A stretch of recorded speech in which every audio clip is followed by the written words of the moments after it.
So ఇప్పుడే మనం చూసుకున్నట్లయితే రైతులకు సంబంధించి తెలంగాణ వ్యాప్తంగా రైతులకు సంబంధించి రైతు భరోసా నిధులైతే విడుదల కాబోతూ ఉన్నాయన్నమాట.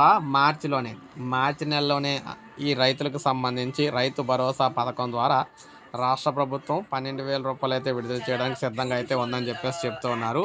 సో రైతులందరికీ కూడా తెలంగాణ వ్యాప్తంగా రైతు భరోసా కోసం స్థానిక ఎన్నికలుగా మనకి మున్సిపల్ ఎన్నికల్లోనే ఎదురు చూడడం అయితే జరిగింది. అయితే మున్సిపల్ ఎన్నికలు అయిపోయిన తర్వాత వేస్తామని చెప్పారు కాబట్టి ఎన్నికలు అయిపోయినాయి, కౌంటింగ్ అయిపోయింది, అన్నీ అయిపోయినాయి. ఇప్పుడు రైతులకు సంబంధించి రైతు భరోసా నిధులైతే విడుదలైతే కావాల్సి అయితే ఉందన్నమాట. సో మొత్తం ఇందులో చూసుకున్నట్లయితే ఇందులో భాగంగా ఎదురు చూస్తున్న రైతులందరికీ కూడా శుభవార్త అయితే రాబోతుంది, శుభవార్త అయితే చెప్పబోతుందన్నమాట తెలంగాణ సర్కారు. సో ఇది మనకి రైతు భరోసా పథకానికి సంబంధించిన ప్రజెంట్ తాజా సమాచారం అని చెప్పుకోవచ్చు. సో ఒక లైక్ చేయండి, సబ్స్క్రైబ్ చేసుకోవాలి, మన ఛానల్ సబ్స్క్రైబ్ చేసుకొని ఫాలో అవుతానండి. ఇలాగే మీకు ప్రతి అప్డేట్ కూడా మీకైతే నేనైతే అందిస్తూ ఉంటాను.